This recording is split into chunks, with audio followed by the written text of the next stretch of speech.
My name's Ben Kelly, I'm an artist based in Kerridge in Cheshire. There are artists who like to record places and spaces as they are. I'm in a very different sort of place. I'm more interested in creating my own world in a way.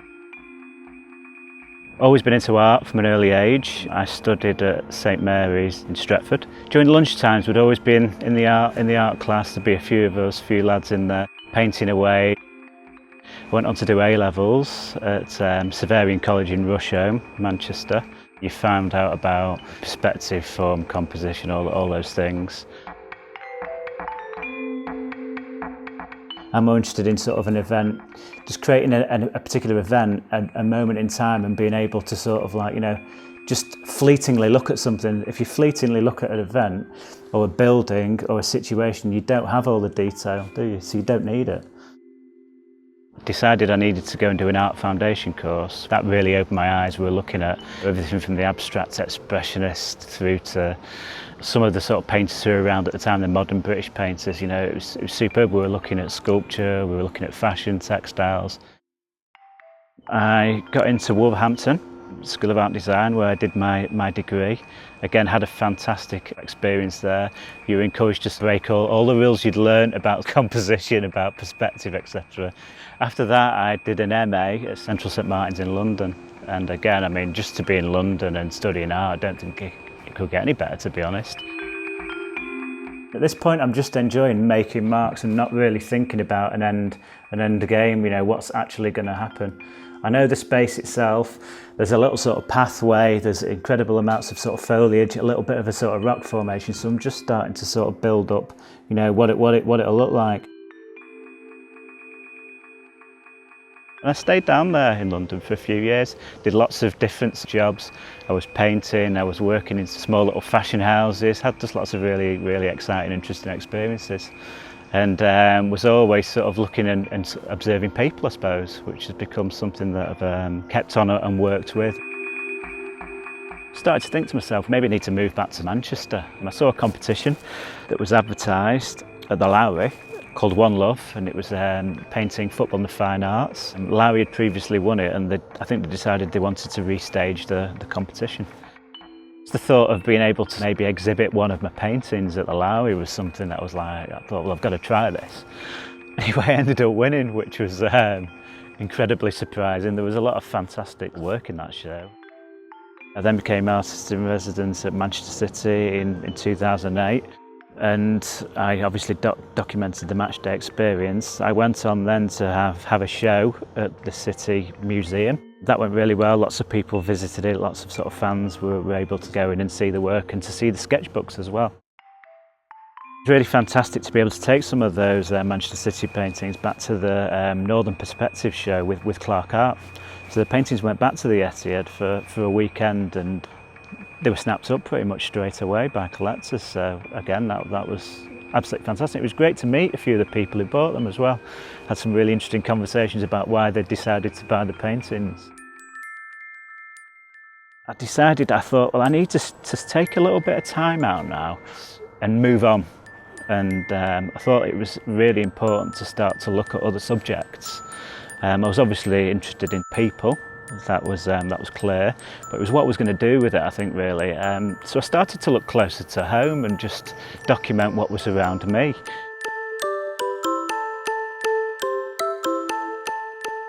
I've always been interested in parks. Parks have always been something I've loved, so I focused on a park called West Park in Macclesfield. I started to make some paintings about that. And I don't know why I'd never ever noticed this. Sometimes things just sort of pass you by, I think, really, in life. But I started to look at light and look in particular at the way it was coming through trees, coming down, and started to make some paintings. I made a painting called West Park Runners. It was two joggers that were just buying a flash. And I just kind of liked the way the shafts of light sort of told the narrative. So that was a breakthrough painting for me, I think, really.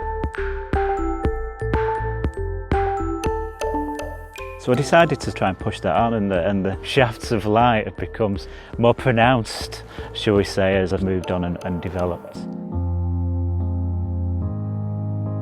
I'll tend to sort of work on with a series of sort of colours, just layer things down, make marks and shapes.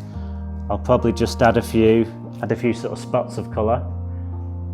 Just a few little spots, just to pick out sort of the oranges and colours there. Just dot them around.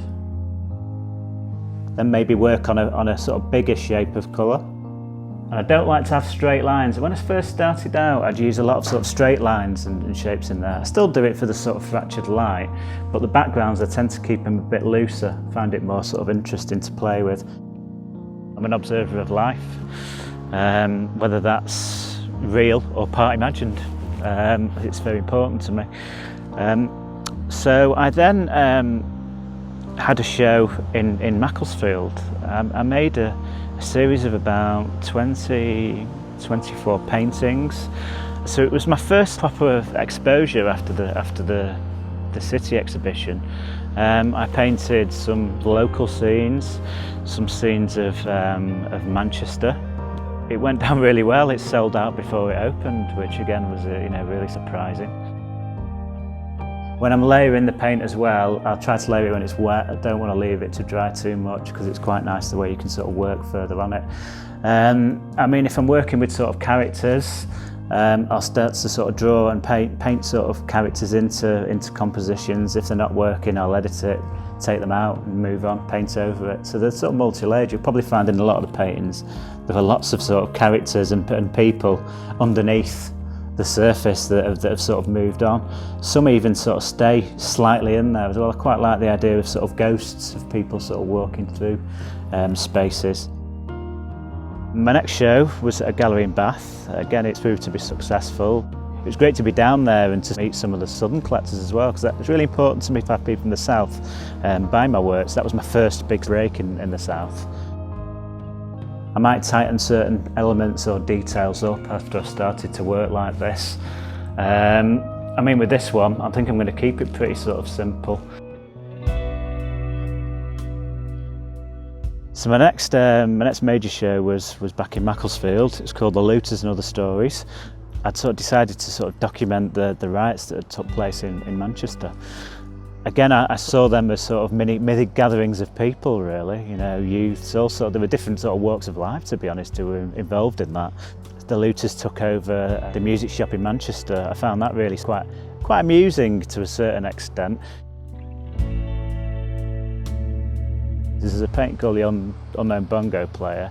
It's really important to be near, you know, the equivalent of that, the unknown soldier, you know. So I'm sort of talking about other things on other levels rather than it just being sort of a silly, sort of humorous painting.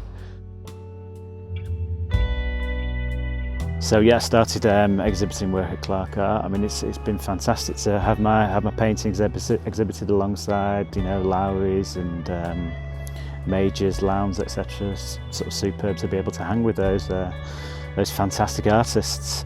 And for the last sort of year, I've been working on a show with Clark Art, where I've been sort of documenting throughout the year sort of observations from life, part real, part imagined.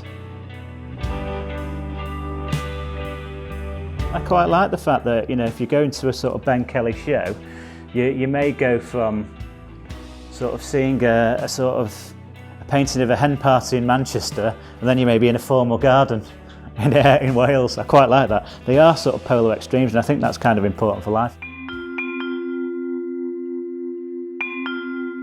I've been working on some very big paintings.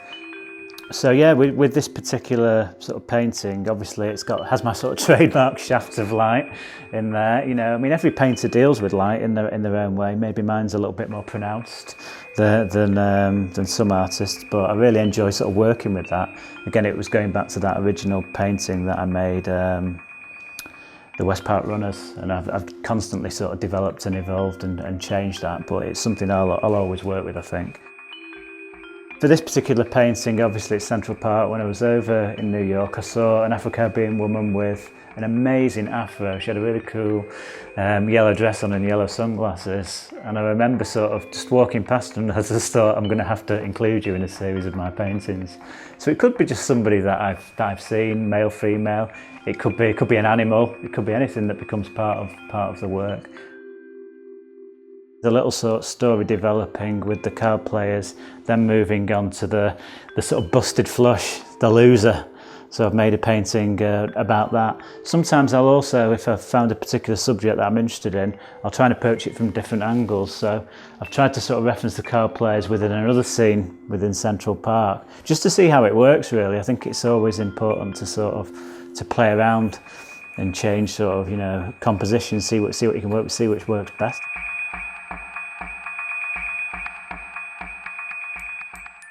In terms of the future, I suppose, who knows? We don't really know what's going to happen. The only thing that, I mean, I love painting. I'm a painter. I paint every day.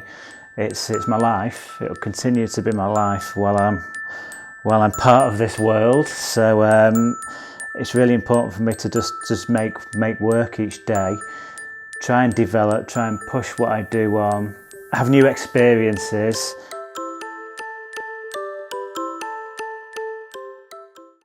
Clark Art. Art for your future.